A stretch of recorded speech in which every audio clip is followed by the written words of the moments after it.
বিসমিল্লাহির রহমানির রহিম। তথ্য যোগাযোগ প্রযুক্তি, নবম দশম শ্রেণী।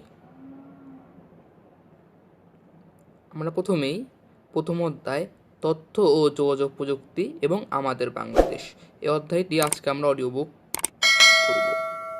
প্রথম অধ্যায় তথ্য ও যোগাযোগ প্রযুক্তি এবং আমার বাংলাদেশ।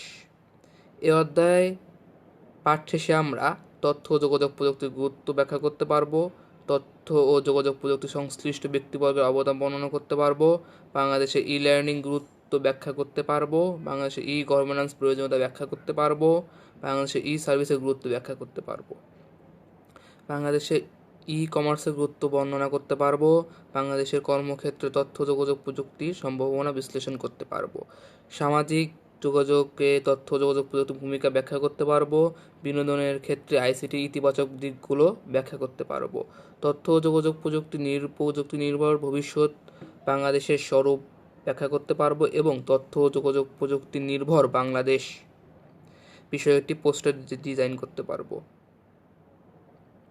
পৃষ্ঠা নম্বর 2, 21 শতক এবং তথ্য যোগাযোগ প্রযুক্তি। বিগত শতাব্দীতে আমাদের ধারণা ছিল 21 শতাব্দীতে এসে সেটি পুরোপুরি পাল্টে গেছে। পৃথিবীর সবাই মেনে নিয়েছে যে 21 শতাব্দীর সম্পদ হচ্ছে জ্ঞান, যার অর্থ কৃষি, খনিজ সংবাদ কিংবা শক্তির উৎস নয়, শিল্প কিংবা বাণিজ্য নয়। এখন পৃথিবীর সম্পদ হচ্ছে সাধারণ মানুষ। তার কারণ শুধু মানুষেরই জ্ঞান অন্বেষণ করতে পারে, জ্ঞান ধারণ করতে পারে এবং জ্ঞান ব্যবহার করতে পারে। পৃথিবীর সম্পদে নতুন ধারণাটি সারা পৃথিবীতেই মানুষের চিন্তা ভাবনা জগৎটিকে পাল্টে দিয়েছে। পৃথিবীর মানুষ এখন 21 শতকের মুখোমুখি হওয়ার জন্য আলাদাভাবে প্রস্তুতি নিতে শুরু করেছে। আমরা সবাই অনুভব করতে পেরেছি 21 শতাব্দীতে পৃথিবীটি আসলে একটি জ্ঞান ভিত্তিক একটি অর্থনীতির উপর দাঁড়াতে শুরু করেছে। 21 শতকে এসে আমরা আরও দুটি বিষয় শুরু করেছি, যার একটি হচ্ছে গ্লোবালাইজেশন, অন্যটি হচ্ছে ইন্টারনালাইজেশন। এই দুটি বিষয় তত্ত্বায়িত হওয়ার পিছনের কারণটি হচ্ছে তথ্য ও যোগাযোগ প্রযুক্তি। যে কোনো দেশের ভৌগোলিক সীমানা বিশ্বায়নের কারণে নিজের দেশের গণ্ডি ছাড়িয়ে সারা পৃথিবী ছড়িয়ে পড়েছে। ব্যাপারটি বোঝার জন্য আমরা আমাদের বাংলাদেশের উদাহরণটি নিতে পারি। আমাদের দেশের লক্ষ লক্ষ মানুষ এখন সারা পৃথিবীতে ছিটিয়ে আছে। তারা যে সেখানে আছে সে অংশটুকুই বাংলাদেশ। এক অর্থে বাংলাদেশের সীমানা ছড়িয়ে গেছে, আবার বাংলাদেশের অধিবাসী হয়েও তারা অন্য পৃথিবীর দেশের নাগরিক হয়ে বেঁচে আছে। আন্তর্জাতিকতা এখন এই নতুন পৃথিবীর অলিখিত নিয়ম। আমরা জানি পৃথিবী মানুষকে এক সময় বাঁচার ক্ষেত্রে পুরোপুরি প্রকৃতির অনুকম্পের উপর নির্ভর করতে হতো।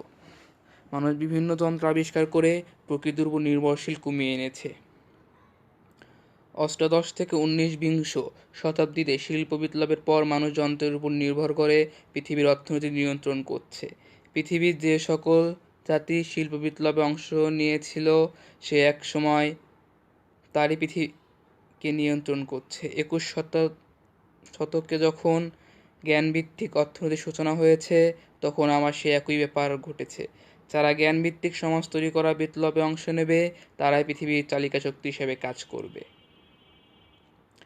এই নতুন বিপ্লবে অংশ নিতে হলে বিশেষ এক ধরনের প্রস্তুতি নিতে হবে, সেটি আমরা অনুভব করতে পারি। যদি আমরা বেঁচে থাকার সুনির্দিষ্ট দক্ষতাগুলোকে দেখতে চাই, তাহলে সেগুলি হবে পারস্পরিক সহযোগিতার মনোভাব, যোগাযোগ দক্ষতা, সুনাগরিকত্ব, সমস্যা সমাধানে পারদর্শী, বিশ্লেষী চিন্তন দক্ষতা, ক্রিটিক্যাল থিঙ্কিং, সৃজনশীলতা এবং তার সাথে তথ্য যোগাযোগ প্রযুক্তির পারদর্শিতা। পৃষ্ঠা 3, সত্য কথা বলতে তথ্য যোগাযোগ প্রযুক্তিতে পারদর্শিতা হওয়া সবচেয়ে প্রয়োজনীয় স্কিল্ড দক্ষতা হিসাবে খুব দ্রুত স্থান করে নিচ্ছে। 21 শতকে টিকে থাকতে হলে সবাইকে তথ্য ও যোগাযোগ প্রযুক্তির প্রাথমিক বিষয়গুলো জানতে হবে। এই প্রাথমিক বিষয়গুলো জানা থাকলেই একজন এটি ব্যবহার করে তার বিশাল বৈচিত্র্যের জগতে প্রবেশ করতে পারে। একজন শিক্ষার্থী যতক্ষণ পর্যন্ত এই প্রযুক্তি ব্যবহারে অভ্যস্ত না হবে, ততক্ষণ পর্যন্ত সে তথ্য সংগ্রহ, বিশ্লেষণ, সংযোজন, মূল্যায়ন করে নতুন তথ্য সৃষ্টি করতে পারবে না। এই দক্ষতা অর্জন করতে না পারলে সে 21 শতকের চ্যালেঞ্জ মোকাবেলা করে জ্ঞানভিত্তিক সমাজে স্থান নিতে পারবে না।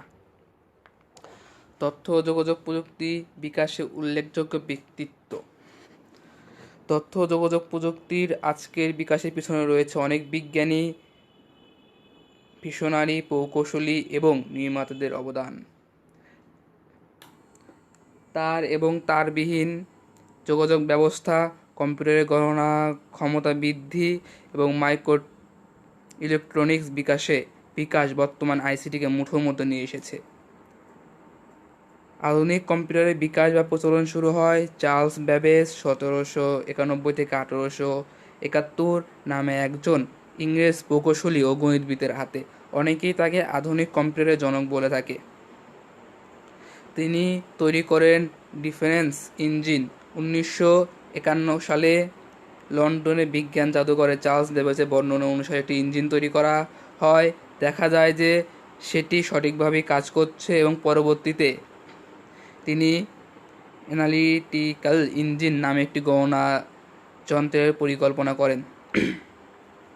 তবে গণনার কাজটি কিভাবে আরও কার্যকর করা হয় সেটি নিয়ে ভেবেছিলেন কবি লর্ড বায়রনের কন্যা অ্যাডা লাভলেস 1815 থেকে 1852। মায়ের কারণে অ্যাডা ছোটবেলা থেকে বিজ্ঞান ও গণিতে আগ্রহী হয়ে ওঠেন। 1833 সালে চার্লস ব্যাবেজের সঙ্গে তার পরিচয় হলে তিনি ব্যাবেজের অ্যানালিটিক্যাল ইঞ্জিনকে কাজে লাগানোর জন্য প্রোগ্রামিংয়ের ধারণা সামনে নিয়ে আসেন।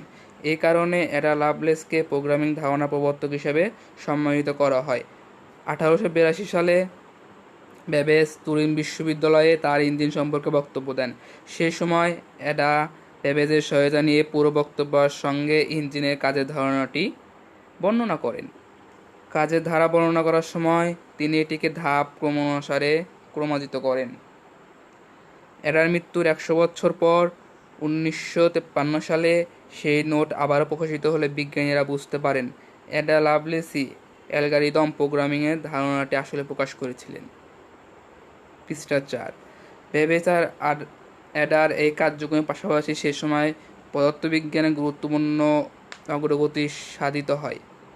বিজ্ঞানী জেমস ক্লার্ক ম্যাক্সওয়েল 1831 থেকে 1879 তড়িৎ চৌম্বকীয় বলের ধারণা প্রকাশ করেন, যা বিনা তারে বার্তা প্রেরণের একটি সম্ভাবনাকে তুলে ধরে। বিনা তারে এক স্থান থেকে অন্য স্থানে বার্তা প্রেরণ প্রথম সফল হন বাঙালি বিজ্ঞানী জগদীশ চন্দ্র বসু 1858 থেকে 1937। 1895 সালে জগদীশ চন্দ্র বসু অতি ক্ষুদ্র তরঙ্গ ব্যবহার করে এক স্থান থেকে অন্য স্থানে তথ্য প্রেরণে সক্ষম হন, কিন্তু তার এই আবিষ্কার প্রকাশিত না হওয়ায় সর্বজনীন স্বীকৃতি পায়নি। তবে বেতার তরঙ্গে ব্যবহার করে একই কাজ প্রথম প্রকাশিত হয় সর্বজনীন স্বীকৃতি পান ইতালির বিজ্ঞানী গুগলিয়াম মার্কনি 1874 থেকে 1937। এজন্য তাকে বেতার যন্ত্রের আবিষ্কারক হিসেবে স্বীকৃতি দেওয়া হয়। 20 শতকে ইলেকট্রনিকের বিকাশের পর প্রথম আইবিএম কোম্পানি মেইনফ্রেম কম্পিউটার তৈরি করে। পর্যায়ক্রমে 1971 সালে মাইক্রোপ্রসেসর আবিষ্কৃত হলে সাশ্রয়ী কম্পিউটারের পথ সুগম হয়। 20 শতকের 60-70 দশকে ইন্টারনেট প্রোটোকল ব্যবহার করে আরপানেট আবিষ্কৃত হয়। বলা যায় তখন থেকে নেটওয়ার্কের মাধ্যমে কম্পিউটার সমূহের মধ্যে আন্তঃযোগাযোগ বিকশিত হতে শুরু করে। আর এই বিকাশের ফলে তৈরি হয় ইন্টারনেট। 1971 সালে আরপানেটে ইলেকট্রনিক মাধ্যমে পত্রালাপের সূচনা করেন American programmer Raymond Samuel Tomlinson. তিনি প্রথম ইমেইল সিস্টেম চালু করেন। পৃষ্ঠা 5। মাইক্রোপ্রসেসরের আবির্ভাবের পর বিশেষ করে যুক্তরাষ্ট্র জুড়ে সেটি ব্যবহার করে পার্সোনাল কম্পিউটারের কাজ তৈরি শুরু হয়। স্টিভ জবস 1955 হতে 2011 ও তার দুই বন্ধু স্টিভ জনিয়াক ও রোনাল্ড ওয়ানে 1976 সালে 1 এপ্রিল অ্যাপেল কম্পিউটার নামে একটি প্রতিষ্ঠান চালু করেন। প্রতিষ্ঠানটি বর্তমানে বিশ্বের অন্যতম বৃহত্তম প্রতিষ্ঠান। অ্যাপেলের হাতেই পার্সোনাল কম্পিউটারের নানান পর্যায়ে বিকশিত হয়েছে। অন্যদিকে 1981 সালে IBM কোম্পানি তাদের বানানো পার্সোনাল কম্পিউটারের অপারেটিং সিস্টেম তৈরি করার জন্য উইলিয়াম হেনরি বিল গেটস জন্ম অক্টোবর 28, 1955 ও তার বন্ধুদের প্রতিষ্ঠান মাইক্রোসফটকে দায়িত্ব দেয়। বিকশিত হয় MS-DOS এবং উইন্ডোজ অপারেটিং সিস্টেম। বর্তমানে পৃথিবীর অধিকাংশ কম্পিউটার পরিচালিত হয় বিল গেটস প্রতিষ্ঠিত মাইক্রোসফট কোম্পানির অপারেটিং সিস্টেম সফটওয়্যার দিয়ে। ইন্টারনেটের বিকাশকালে 1989 সালে একজন ব্রিটিশ কম্পিউটার বিজ্ঞানী hyper text transfer protocol HTTP ব্যবহার করে তথ্য ব্যবস্থাপনার প্রস্তাব করেন এবং তা বাস্তবায়ন করেন। সেই থেকে স্যার টিমোথি জন টিম ব্যানার্স-লি জন্ম জুন 8, 1955 ওয়ার্ল্ড ওয়াইড ওয়েব জনক হিসেবে পরিচিত। এটা প্রযুক্তির বিকাশের ফলে বিশ্বের নানা দেশের মধ্যে ইন্টারনেট বিস্তৃত হয়। ইন্টারনেটকে কেন্দ্র করে একটি শক্তিশালী অর্থনৈতিক ব্যবসা গড়ে ওঠে এবং বিকশিত হয় বিভিন্ন ধরনের অ্যাপ্লিকেশন সফটওয়্যার। বর্তমানে পৃথিবীর সবচেয়ে জনপ্রিয় সামাজিক যোগাযোগ মাধ্যমের নাম ফেসবুক।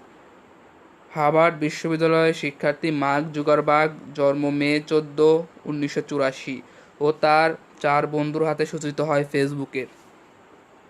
শুরুতে এটি কেবল বিশ্ববিদ্যালয়ের শিক্ষার্থীর মধ্যে আবদ্ধ থাকলেও মার্চ 2015 সালে পরিসংখ্যান অনুযায়ী বিশ্বের প্রায় 1415 বিলিয়ন ব্যবহারকারী ফেসবুক ব্যবহার করেন।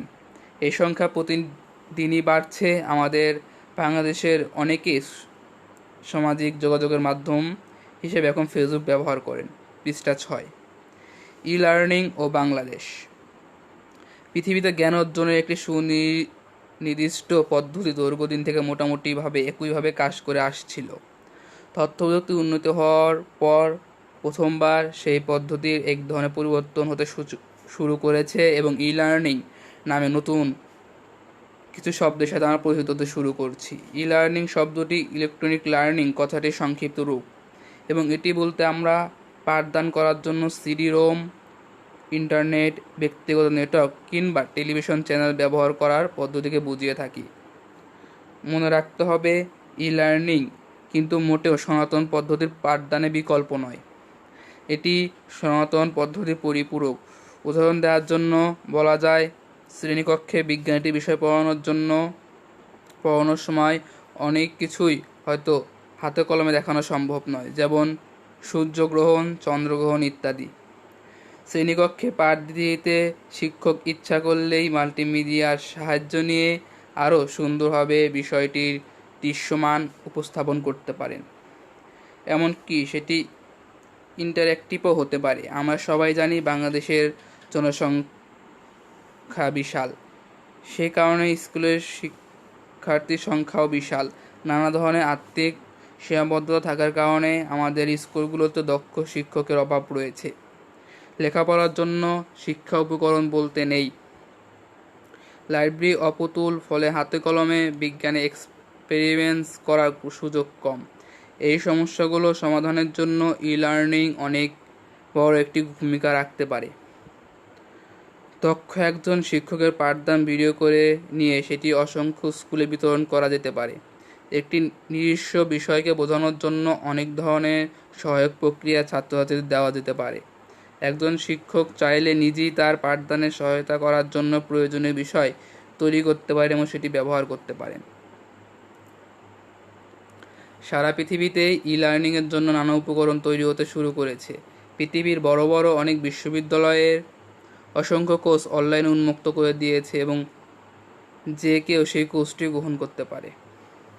বিষয়টি নিয়ে নানা ধরনের পরীক্ষা নিরীক্ষা হচ্ছে এবং অনেক সময়ই একজন সেই কোর্স নেওয়ার পর তার হোমওয়ার্ক জমা কিংবা অনলাইনে পরীক্ষা দিয়ে সেই কোর্সটির প্রয়োজনীয় ক্রেডিট পর্যন্ত অর্জন করতে পারছে। আমাদের বাংলাদেশে এতে পিছিয়ে নেই। বাংলাদেশের তথ্য প্রযুক্তিবিদরা বাংলায় কোর্স দেওয়ার জন্য বেশ কিছু ওয়েবসাইট, পোর্টাল তৈরি করেছেন এবং সারা পৃথিবী থেকে যে কেউ বাংলা ভাষায় সেই কোর্সগুলো গ্রহণ করতে পারে।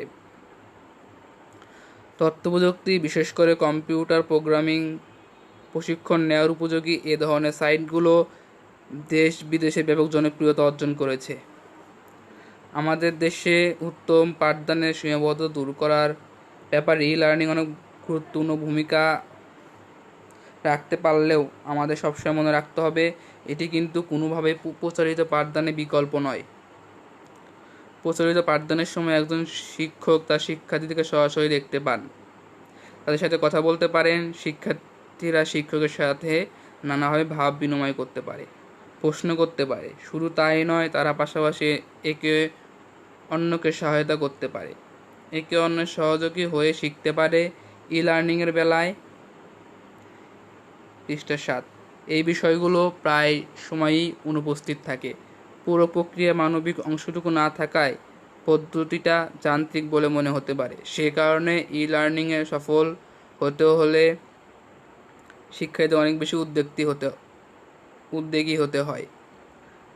আমাদের বাংলাদেশে ই লার্নিংয়ে অনেক বড় সুযোগ আছে, কারণ অনেক বড় বড় সীমাবদ্ধতা আসলে ই লার্নিং ব্যবহার করে সমাধান করা ফেলা সম্ভব।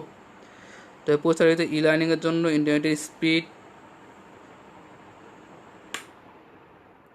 প্রয়োজনীয় অবকাঠামো এবং ই লার্নিং শিক্ষণ সামগ্রী তৈরি করা প্রয়োজন রয়েছে। ই গভর্নেন্স ও বাংলাদেশ। গুড গভর্নেন্স বা সুশাসনের জন্য দরকার সচ্ছলতা ও জবাবদিহিমূলক ব্যবস্থা। ডিজিটাল ব্যবস্থা প্রচলনের ফলে সরকারি ব্যবস্থাসমূহ আধুনিক ও যুগোপযোগী করার পাশাপাশি সরকারি ব্যবস্থাসমূহের সচ্ছলতা ও জবাবদিহিতা নিশ্চিত করা সম্ভব। এর ফলে নাগরিকের হয়রানি ও বিড়ম্বনার অবসান ঘটে এবং দেশে সুশাসনের পথ নিষ্কণ্টক হয়। শাসন ব্যবস্থায় ও প্রক্রিয়ায় ইলেকট্রনিক বা ডিজিটাল পদ্ধতি প্রয়োগই হচ্ছে ই গভর্নেন্স। এক সময় ছিল যখন পাবলিক পরীক্ষার ফলাফল সংগ্রহ করা ছিল পরীক্ষার্থী এবং তাদের অভিভাবকের জন্য এক বিড়ম্বনার ব্যাপার। বিশেষ করে প্রধান শহর থেকে দূরবর্তী গ্রামে অবস্থানরত পক্ষে এটি ছিল দুষ্কর। মাত্র 2 দশক আগেও এসএসসি বা এইচএসসি ফলাফল প্রকাশের 7 দিন পরেও অনেকেই তাদের ফলাফল জানতে পারত না। কিন্তু বর্তমানে ফল প্রকাশের সাথে সাথেই ইন্টারনেট এবং মোবাইল ফোনে এসএমএসের মাধ্যমে ফলাফল জানা যায়। ফলে ফলাফল জানার যে বিড়ম্বনা ছিল সেটি অবসান হয়েছে। শিক্ষাক্ষেত্রে ই গভর্নেন্স আরেকটি উদাহরণ হলো উচ্চশিক্ষা প্রতিষ্ঠানে ভর্তির জন্য মোবাইল ফোনে আবেদন করার সুবিধা। উদাহরণ হিসেবে বলা যায়, পূর্বে যশোর জেলার শিক্ষার্থী সিলেটের শাহজালাল বিজ্ঞান ও প্রযুক্তি বিশ্ববিদ্যালয়ে ভর্তি হতে ইচ্ছুক হলে তাকে অনেকগুলো কাজ সম্পন্ন করতে হতো। এই জন্য নিজে অথবা প্রতিনিধিকে সিলেটে গিয়ে একবার ভর্তির আবেদন সংগ্রহ এবং পরে আবার আবেদনপত্র জমা দিতে হতো। বর্তমানে মোবাইল ফোনে আবেদন করা যায়, ফলে ভর্তিচ্ছুকদের ভর্তির আবেদন ফর্ম জোগাড় ও জমা দেওয়ার জন্য শহর থেকে শহর ঘুরতে হয় না। আবার জেলা পোশাকের কার্যালয়ে সকল সেবা স্বল্প সময়ে কম খরচে ঝামেলাবিহীন পাওয়ার জন্য চালু হয়েছে জেলা ই সেবা কেন্দ্র। এর ফলে আগে কোনো সেবা পেতে 1-2 সপ্তাহ লাগতো, সেটি এখন 2 থেকে 5 দিনে পাওয়া যাচ্ছে। শুধু তাই নয়, তথ্যের ডিজিটালকরণের ফলে সিদ্ধান্ত গ্রহণে 80 থেকে 90% সময় কম লাগছে। সেবা প্রদানের স্বচ্ছতা ও জবাবদিহিতা বৃদ্ধির পাশাপাশি বিভিন্ন দলিল, পর্চা প্রকৃতির নকল প্রদানে সংশ্লিষ্ট দপ্তরের সক্ষমতা অনেক বৃদ্ধি পেয়েছে। নাগরিক যন্ত্রণা আরও একটি উদাহরণ হলো পরিষেবা মূল্যের বিল পরিশোধ। গ্যাস, পানি ইত্যাদির বিল পরিশোধের গতানুগতিক পদ্ধতি খুবই সময় সাপেক্ষ এবং যন্ত্রণাদায়ক। কোনো ক্ষেত্রে এটি সম্পূর্ণ কর্মময় দিন বিদ্যুৎ বিল পরিশোধে নাগরিককে ব্যয় করতে হয়। কিন্তু বর্তমানে মোবাইল ফোন কিংবা অনলাইনে এই বিল পরিশোধ করা যায়। কেবল বিদ্যুৎ নয়, পানি ও গ্যাস বিল এখন অনলাইনে মোবাইল ফোনে পরিশোধ করা যায়। গভর্নেন্সের মূল বিষয় হলো নাগরিকের জীবনমান উন্নয়ন করা এবং হয়রানি মুক্ত রাখা। ই গভর্নেন্সের মাধ্যমে পৃষ্ঠা 8 কোনো ক্ষেত্রে কার্যক্রম 365 দিনে 24 ঘন্টা করা সম্ভব। যেমন এটিএম সেবা, মোবাইল ব্যাংকিং, তথ্য সেবা ইত্যাদি। ফলে নাগরিকরা নিজের সুবিধাজনক সময়ে সেবা গ্রহণ করতে পারে। অন্যদিকে ই গভর্নেন্স চালুর ফলে সরকারি দপ্তরসমূহের মধ্যে আন্তঃসংযোগ বৃদ্ধি পেয়েছে, কর্মীদের দক্ষতাও বেড়েছে, ফলে দ্রুত সেবা প্রদান সম্ভব হচ্ছে। বাংলাদেশে ই গভর্নেন্স চালু হয়েছে বেশ কয়েক বছর হয়েছে। এখনও অনেক ক্ষেত্রে ই গভর্নেন্স চালু হওয়ার বাকি রয়েছে। সকল ক্ষেত্রে ই গভর্নেন্স চালু হলে সুশাসনের পথে দেশ অনেক এগিয়ে যাবে। ই সার্ভিস ও বাংলাদেশ। সরকারি এবং বেসরকারি অনেক সেবামূলক সংস্থা সার্বক্ষণিকভাবে অথবা সময়ে সময়ে দেশের জনগণকে বিভিন্ন সেবা প্রদান করে থাকে। এই সেবা হতে পারে এক স্থান থেকে অন্য স্থানে যাতায়াত কিংবা কোনো জমির দলিল নকল সরবরাহ করা। ডিজিটাল পদ্ধতি চালু হওয়ার পূর্বে এই সকল সেবার ক্ষেত্রে সেবাগ্রহীতাকে অবশ্যই সেবাদাতার সঙ্গে সরাসরি যোগাযোগ করতে হতো, কিন্তু ডিজিটাল পদ্ধতিতে সেবাগ্রহীতা নিজ বাড়িতে বসে মোবাইল ফোনে বা ইন্টারনেটে একই সেবা গ্রহণ করতে পারে। উদাহরণ হিসাবে ঢাকা থেকে চট্টগ্রাম যাওয়ার জন্য কোনো আন্তনগর ট্রেনের টিকিট সংগ্রহের কথা বিবেচনা করা যায়। কিছুদিন পূর্বেও এই টিকিট সংগ্রহের জন্য যাত্রী নিজে অথবা তার কোনো লোকের ঢাকার কমলাপুর স্টেশনে গিয়ে লাইনে দাঁড়িয়ে নির্দিষ্ট কাউন্টার থেকে টিকিট সংগ্রহ করতে হতো। এই পদ্ধতি এখনও বহাল আছে, তবে এর পাশাপাশি এখন যে কেউ অনলাইনে টিকিট সংগ্রহ করতে পারে, অনলাইনেই টিকিটের মূল্য পরিশোধ করা যায়। এভাবে ইলেকট্রনিক পদ্ধতিতে সেবা প্রদানের ব্যাপারটি ই সার্ভিস বা ই সেবা হিসেবে চিহ্নিত করা যায়। এই সেবার প্রধান বৈশিষ্ট্য হলো এটি স্বল্প খরচে স্বল্প সময়ে হয়রানিমুক্ত সেবা নিশ্চিত করে।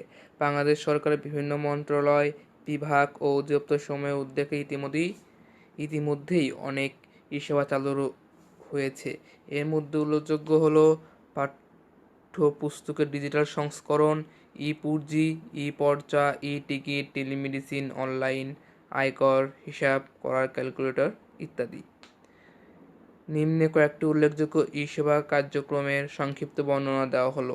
ই-পুরজি বাংলাদেশের প্রথম দিককার ই সেবার একটি। বাংলাদেশের 15টি চিনি কলের সকল আখ চাষি এখন SMS এর মাধ্যমে পুরজি তথ্য পাচ্ছে। পুরজি হচ্ছে চিনি কলসমূহের কখন আখ সরবরাহ করতে হবে সেজন্য আওতাধীন আখ চাষিদের দেওয়া একটি অনুমতিপত্র। SMS এর মাধ্যমে আখ চাষিরা তাৎক্ষণিকভাবে পুঁজি তথ্য পাচ্ছে বলে এখন তাদের হয়রানি ও বিড়ম্বনার অবসান হয়েছে। পাশাপাশি সময়মতো আখের সরবরাহ নিশ্চিত হওয়ায় চিনি কলের উৎপাদনও বেড়েছে। খ. Electronic money transfer system EMTS। Bangladesh ডাক বিভাগের ইলেকট্রনিক মানি ট্রান্সফার সিস্টেমের মাধ্যমে দেশের এক অঞ্চল থেকে অন্য অঞ্চলে নিরাপদে, দ্রুত ও কম খরচে টাকা পাঠানো যায়। 1 মিনিটের মধ্যে 50,000 টাকা পর্যন্ত পাঠানো যায়। দেশের প্রায় সকল ডাকঘরে এই সেবা পাওয়া যায়। গ. ই-পর্চা সেবা। বর্তমান সকল জমির রেকর্ডের অনুলিপি সংগ্রহ করা যায়। এটিকে বলা হয় ই-পর্চা। পূর্বে সংশ্লিষ্ট অধিদপ্তরের কর্মীগণ বড় বড় রেকর্ড বই থেকে তথ্যসমূহ পূর্ব নির্ধারিত ছকে পূরণ করে আবেদনকারীকে সরবরাহ করত। এজন্য আবেদনকারীকে যেমন সরাসরি উপস্থিত হতে হতো, তেমনি সংশ্লিষ্ট দপ্তরের কর্মীরাও গণতাগণিক পদ্ধতিতে পর্চা তৈরি করতেন।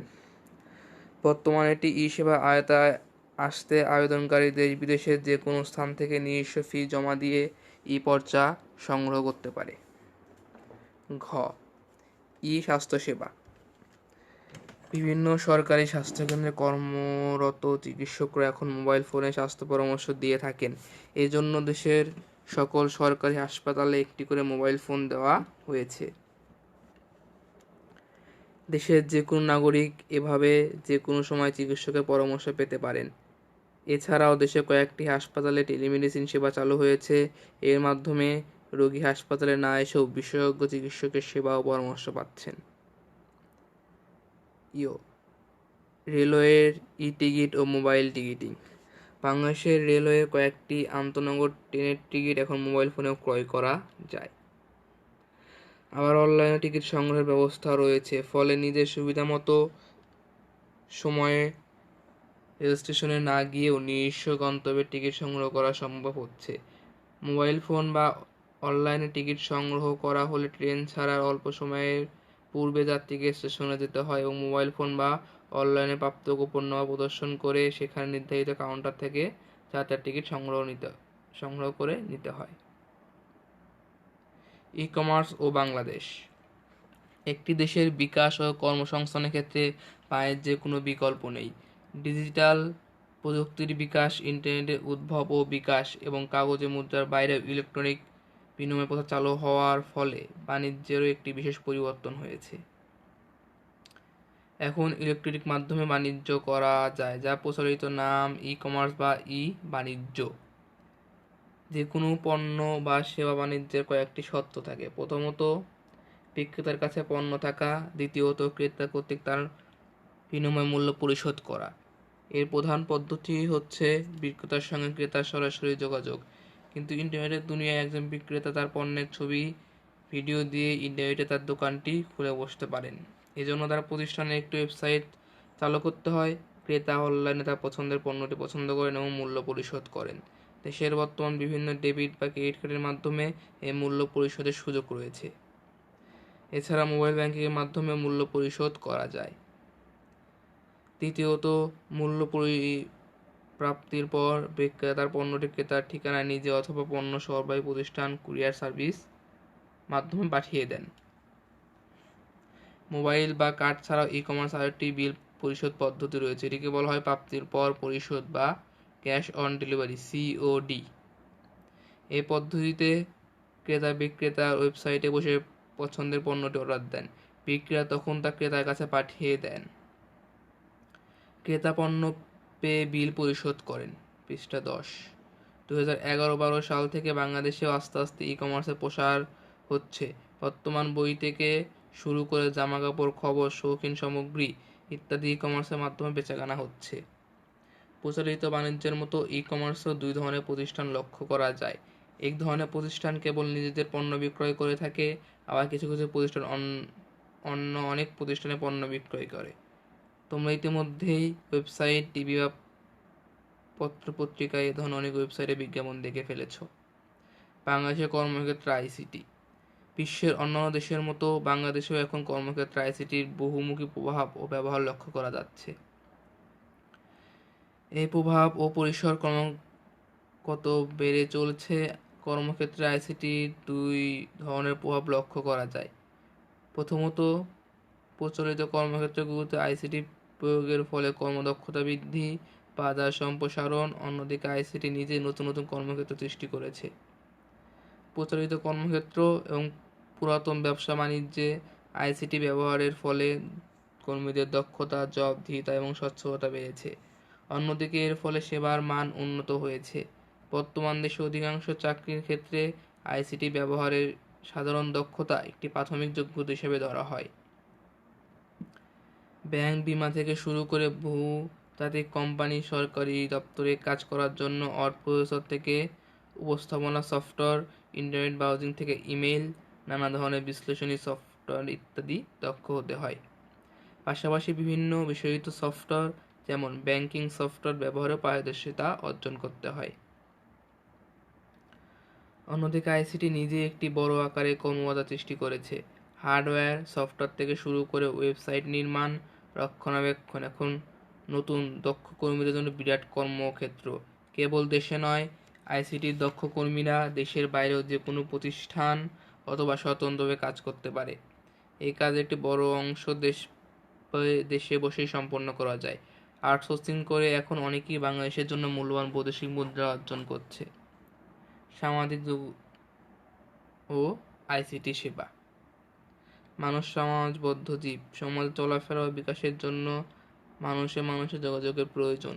তবে এখন আইসিটিতে সামাজিক যোগাযোগ বলতে নেটওয়ার্কিংয়ের মাধ্যমে মানুষে মিশকৃতকেই বোঝায়। এর অর্থ হলো তথ্য যোগাযোগ প্রযুক্তি ব্যবহার করে মানুষ যোগাযোগ ও ভাব প্রকাশের জন্য যা কিছু সৃষ্টি, বিনিময় কিংবা আদান প্রদান করেই তাই সামাজিক যোগাযোগ। তথ্য ও যোগাযোগ প্রযুক্তি বিকাশের ফলে বর্তমানে এই যোগাযোগ হয়ে পড়েছে সহজ, সাশ্রয়ী এবং অনেক ক্ষেত্রে নিরাপদ। ইন্টারনেটের ব্যবহার, ইমেইল, মোবাইল ফোন ও মেসেজিং সিস্টেম, ব্লগিং এবং সামাজিক যোগাযোগ প্ল্যাটফর্ম সমূহ ব্যবহার করে বর্তমানে আইসিটি ভিত্তিক সামাজিক যোগাযোগ অনেকাংশে সহজ। ইন্টারনেটে গড়ে উঠেছে অনেক প্ল্যাটফর্ম যা সামাজিক যোগাযোগ মাধ্যম হিসেবে পরিচিত। এর মধ্যে সবচেয়ে জনপ্রিয় দুটি হচ্ছে ফেসবুক ও টুইটার। Facebook www.facebook.com। ফেসবুক সামাজিক যোগাযোগের ব্যবস্থার একটি ওয়েবসাইট।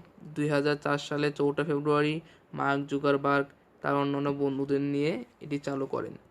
বিনামূল্যে যে কেউ ফেসবুকের সদস্য হতে পারে। ব্যবহারকারী গণের বন্ধু সংযোজন, বার্তা প্রেরণ এবং তাদের ব্যক্তিগত তথ্যাবলী প্রকাশ, আদান প্রদান ও হালনাগাদ করতে পারেন। এছাড়াও অডিও ও ভিডিও প্রকাশ করা যায়। ফেসবুকে যে কোনো প্রতিষ্ঠান তাদের নিজস্ব পেজ যেমন খুলতে পারে, তেমনি সমমনা বন্ধুরা মিলে চালু করতে পারে কোনো গ্রুপ।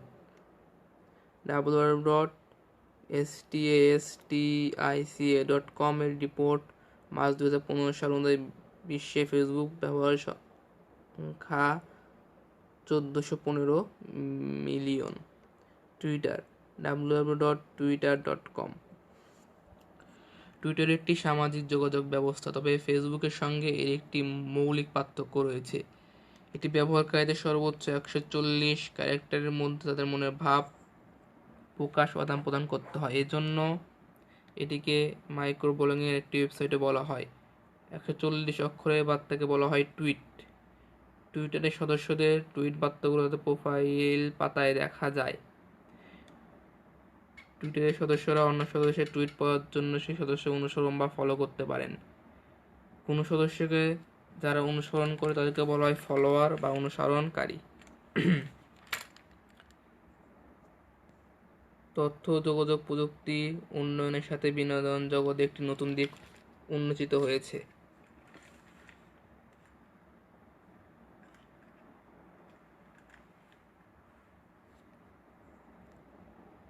বিনোদন ও আইসিটি। তথ্য যোগাযোগ প্রযুক্তি উন্নয়নের সাথে বিনোদনের জগতে একটি নতুন দিক উন্মোচিত হয়েছে।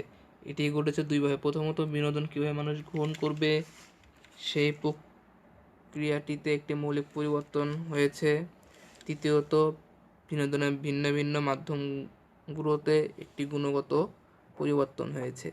দেখা যাক বিনোদন গ্রহণের প্রক্রিয়ায় পরিবর্তনটি কীভাবে ঘটেছে। একটি সময় ছিল যখন বিনোদনের জন্য মানুষের ঘরে বাইরে যেতে হতো।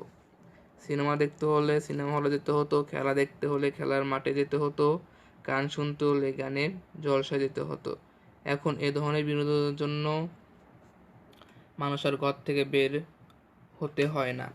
প্রথমত রেডিও, তারপর টেলিভিশন এসেছে, তারপর এসেছে কম্পিউটার। একসময় কম্পিউটার সংযুক্ত হয়েছে ইন্টারনেটের সাথে। আমরা আবিষ্কার করেছি একজন মানুষ 4 দেওয়ালের ভিতরে আবদ্ধ থেকে পৃথিবীর প্রায় সব ধরনের বিনোদন উপভোগ করতে পারে।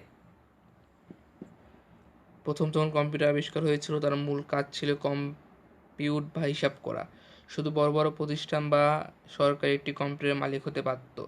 প্রযুক্তি উন্নয়নের সাথে সাথে কম্পিউটার সহজলভ্য হয়ে এসেছে এবং একসময় মানুষ তার নিজের ব্যক্তিগত কাজের জন্য কম্পিউটার ব্যবহার করতে শুরু করেছে। কম্পিউটার যখন শক্তিশালী হয়েছিল, তখন এটি শুধু লেখালেখি বা হিসাব নিকাশের জন্য ব্যবহৃত না হয়ে ধীরে ধীরে বিনোদনের জন্য ব্যবহার হতে শুরু করেছে। এখন সাধারণ মানুষ কম্পিউটারকে সম্ভবত সবচেয়ে বেশি ব্যবহার করে বিনোদনের জন্য।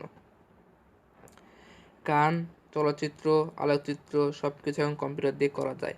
তথ্য প্রযুক্তির কারণে বিনোদন গ্রহণের প্রক্রিয়াতে যেরকম পরিবর্তন এসেছে, ঠিক সেরকম পরিবর্তন এসেছে বিনোদনের বিষয়গুলোতে।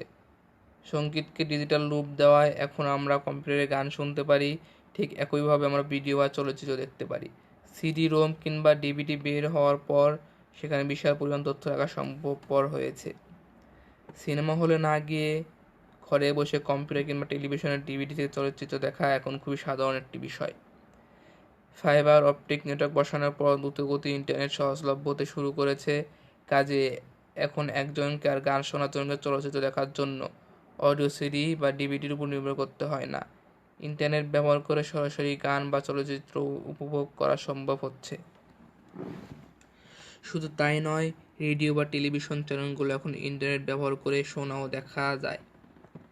সেগুলো অনেক সময় রেকর্ড করা থাকে বলে যে কেউই আর কোনো কিছুর জন্য নির্দিষ্ট সময় অপেক্ষা করতে হয় না। যখন যেটি দেখার ইচ্ছা তখন সেটি দেখতে পারে।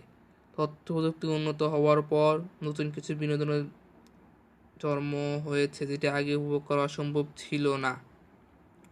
ছিল না।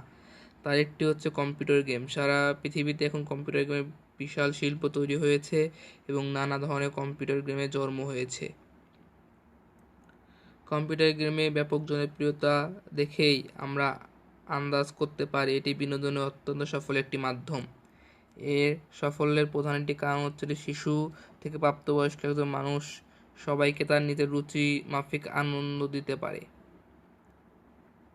একজন আরেকজনের সাথে কম্পিউটারে গেম খেলতে পারে, কম্পিউটারের সাথে খেলতে পারে, এমনকি নেটওয়ার্ক ব্যবহার করে বাইরে কারোর সাথেও খেলতে পারে। সত্যি কথা বলতে কি, অনেক ক্ষেত্রে বিনোদন উপভোগের তীব্রতা বেশি হয় যে সেটি এক ধরনের আসক্তি জন্ম দিতে পারে এবং সে কারণে কম্পিউটার গেম উপভোগ করার ব্যাপারে সারা পৃথিবীতেই সবাইকে সতর্ক থাকার কথা বলা হচ্ছে।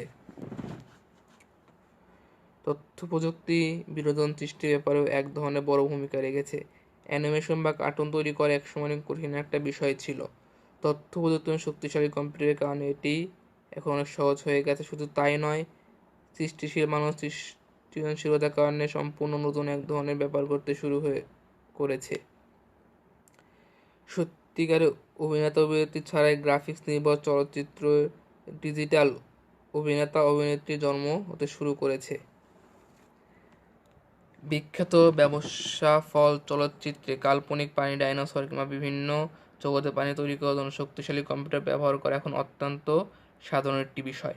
এক কথায় আমরা বলতে পারি, তথ্য প্রযুক্তির কারণে শুধু যে নতুন নতুন বিনোদনের জন্ম নিচ্ছে তাই নয়, সেই বিনোদনগুলো এখন একবারে সাধারণ মানুষের কাছেও পৌঁছে যাচ্ছে। সবচেয়ে বড় কথা, এটি মাত্র শুরু। ভবিষ্যতে আইসিটি নির্ভর বিনোদন কোন পর্যায়ে যাবে সেটি কল্পনা করা অসম্ভব। ডিজিটাল বাংলাদেশ। বর্তমান সরকার প্রথমবারের মতো 2021 সালের মধ্যে ডিজিটাল বাংলাদেশ গড়ার জন্য একটি পরিকল্পনা গ্রহণ করে। একটি রক্তক্ষয়ী যুদ্ধের মধ্যে দিয়ে 1971 সালে আমরা আমাদের স্বাধীনতা অর্জন করেছি। 2021 সালে তার অর্ধ শতাব্দী পূর্ণ হবে এবং সে কারণে এই সময়ের ভিতর আমাদের প্রিয় মাতৃভূমিকে একটি বিশেষ জায়গায় নেওয়ার একটি স্বপ্ন আমাদের সবাইকে স্পর্শ করেছিল।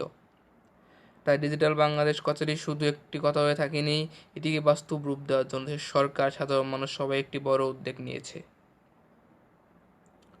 প্রথমত আমাদের জানা দরকার অ্যানালগ ও ডিজিটাল কথা দিয়ে আমরা কি বোঝাই। পরিবর্তনশীল বিচ্ছিন্ন ডাটাকে যখন সংকেতের মাধ্যমে প্রকাশ করা হয় তখন তাকে অ্যানালগ সংকেত বলে। উদাহরণস্বরূপ আমার দৈনন্দিন তাপমাত্রার কথা ধরা যাক। দিনে বিভিন্ন সময় বিভিন্ন ধরনের তাপমাত্রা অনুভূত হয়। সেই অনুভূত তাপমাত্রা যখন সংকেত রূপে প্রকাশ করি তখন তাকে অ্যানালগ সংকেত বলি। অ্যানালগ সংকেতের সাহায্যে আমরা নির্ভুল এবং সূক্ষ্ম তথ্য পাই না, প্রাপ্ত মানের তারতম্য থাকে। এই অ্যানালগ সংকেতকে নিজস্ব পদ্ধতিতে দুটি অবস্থার মাধ্যমে প্রকাশ করা হয়। এই অবস্থাগুলোকে অঙ্কের ডিজিট মাধ্যমে প্রকাশ করা ফলে অ্যানালগ সংকেতের তুলনায় আরও নির্ভুল এবং সূক্ষ্ম থেকে সূক্ষ্মতর তথ্য পাওয়া যায়। ডিজিটাল মাধ্যমে সংকেত প্রকাশের জন্য ব্যবহৃত এই ধরনের সংকেতকে ডিজিটাল সংকেত বলা হয়। যেমন ধরো, কাঁটাযুক্ত ঘড়ি অ্যানালগ সংকেত প্রদর্শন করে, পক্ষান্তরে কাঁটাবিহীন ঘড়ি ডিজিটাল সংকেত প্রদর্শন করে। তবে ডিজিটাল বাংলাদেশ কথাটি শুধু একটি কম্পিউটার প্রস্তুত দেশ হিসেবে ব্যবহার করা হয়নি, এটি আরও অনেক ব্যাপক। ডিজিটাল বাংলাদেশ বলতে আসলে তথ্য যোগাযোগ প্রযুক্তি ব্যবহার করে তোলা আধুনিক বাংলাদেশকে বোঝানো হয়। সব ধরনের প্রযুক্তি ব্যবহার করে দেশের শিক্ষা, স্বাস্থ্য, কর্মসংস্থান এবং দরিদ্র মোচনের অঙ্গীকার বাস্তবায়নই হচ্ছে ডিজিটাল বাংলাদেশের প্রধান লক্ষ্য। এই লক্ষ্যে পৌঁছানোর জন্য আমাদের পুরাতন মানসিকতা পরিবর্তন করে ইতিবাচক বাস্তবতা এবং উদ্ভাবনের চিন্তা করা খুব জরুরি। ডিজিটাল বাংলাদেশের পিছনে মূল কথাটি হচ্ছে দেশের মানুষের জন্য গণতন্ত্র, মানবাধিকার, সচ্ছলতা, দায়বদ্ধতা এবং সুবিচার নিশ্চিত করা এবং সেগুলোর জন্য প্রযুক্তির সর্বোচ্চ ব্যবহার করা।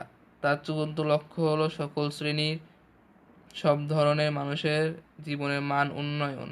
ডিজিটাল বাংলাদেশ রূপকল্পের বাস্তবায়নের জন্য সরকার 4টি সুনির্দিষ্ট বিষয়ে গুরুত্ব দিচ্ছে। সেগুলো হচ্ছে মানব সম্পদ উন্নয়ন, জনগণের সম্প্রিয়তা, ডিজিটাল সিভিল সার্ভিস এবং দৈনন্দিন জীবনে তথ্য প্রযুক্তি ব্যবহার।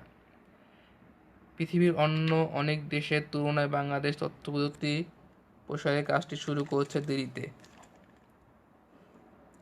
তাই অন্য অনেক দেশের তুলনায় বাংলাদেশ যথেষ্ট পিছিয়ে আছে। অতীতে তথ্য ও যোগাযোগ প্রযুক্তির গুরুত্ব যতভাবে উপলব্ধি না করলেও বর্তমানের গুরুত্ব পাচ্ছে। সাবমেরিন কেবলের সাথে যুক্ত হওয়ায় আমাদের দেশে এখন দ্রুতগতির ইন্টারনেট সংযোগ প্রদান সম্ভব হচ্ছে। প্রযুক্তি প্রসারের একটি সুন্দর দিক রয়েছে। যে কোনো দেশ বা তাদের একটি নিজস্ব প্রযুক্তিতে পিছিয়ে থাকলে সবসময়ই তাদের পিছিয়ে থাকতে হয় না, বড় বড় লাভ দিয়ে অন্যদের ধরে ফেলা যায়। তাই বাংলাদেশ তার সর্বশক্তি দিয়ে সামনে এগিয়ে অন্য দেশের সমমান হওয়ার চেষ্টা করছে। সরকারের আগ্রহের কারণে দেশে তথ্য প্রযুক্তি অবকাঠামো গড়ে উঠতে শুরু করেছে। সারা দেশে ফাইবার অপটিক লাইন বসিয়ে প্রত্যন্ত অঞ্চল পর্যন্ত ইন্টারনেট সেবা দেওয়ার উদ্যোগ নেওয়া হয়েছে। মাত্র 1 থেকে 1.5 দশক আগেও এদেশে টেলিফোনের সংখ্যা ছিল নগণ্য। এখন নির্দ্বিধায় বলা যায় দেশের প্রত্যেকটি প্রাপ্তবয়স্ক মানুষের হাতের নাগালে ফোন রয়েছে। ইউনিয়ন পর্যায়ে ইনফরমেশন সার্ভিস সেন্টার খোলা হয়েছে। প্রত্যন্ত এলাকায় পোস্ট অফিসগুলোকে ই-সেন্টারে রূপান্তরিত করে মোবাইল মানি অর্ডারের সুযোগ দেওয়া হয়েছে। ইউনিয়ন ইনফরমেশন সেন্টারের সাথে সাথে ডিস্ট্রিক্ট ইনফরমেশন সেল এবং ন্যাশনাল ইনফরমেশন সেল দেশের অবকাঠামোতে একটি বড় সংযোজন। মোবাইল টেলিফোন দিয়ে ভর্তি পরীক্ষার রেজিস্ট্রেশন, পাবলিক পরীক্ষার ফলাফল জানা কিংবা ট্রেনের টিকিট কেনার মতো কাজগুলো নিয়মিতভাবে করা হচ্ছে। স্কুল, কলেজ, তথ্য যোগাযোগ প্রযুক্তির পাঠ সংযোজন করা হয়েছে। এই বইটি তার প্রমাণ। দেশের কলেজ, বিশ্ববিদ্যালয়ে কম্পিউটার সায়েন্স পড়ানো হচ্ছে। দেশের তরুণ প্রজন্ম বিভিন্ন সফটওয়্যার কোম্পানিতে যোগ দেওয়ার পাশাপাশি নিজেরা কোম্পানি গড়ে তুলছে এবং বিশাল সংখ্যক তরুণ তরুণী ব্যক্তিগত পর্যায়ে আউটসোর্সিং করে দেশের অর্থনীতিকে মজবুত করছে। তথ্য প্রযুক্তির এই সুফল শুনে কেউ যেন মনে না করে আমরা ইতিমধ্যে আমাদের লক্ষ্যে পৌঁছে গেছি, এটা মোটেও সত্যি নয়। এই পথে আমাদের আরও দীর্ঘ পথ অতিক্রম করতে হবে। যেহেতু আমাদের দেশের বেশিরভাগ মানুষই গ্রামে থাকে, তাই ডিজিটাল বাংলাদেশ গড়ে তোলা প্রথম ধাপ হচ্ছে এই গ্রামীণ মানুষকে তথ্য যোগাযোগ প্রযুক্তির সেবার আয়তায় নিয়ে আসা। সেজন্য এখন বিশাল অবকাঠামো গড়ে তুলতে হবে। তথ্য প্রযুক্তির পুরো সুবিধা পেতে হলে এক্ষেত্রে দক্ষ জনশক্তির প্রয়োজন।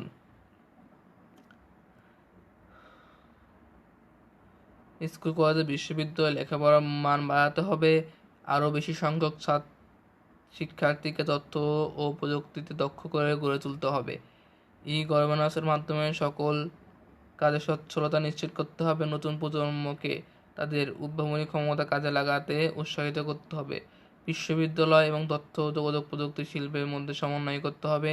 তাহলে আমরা প্রকৃত ডিজিটাল বাংলাদেশ গড়ে তুলতে পারবো।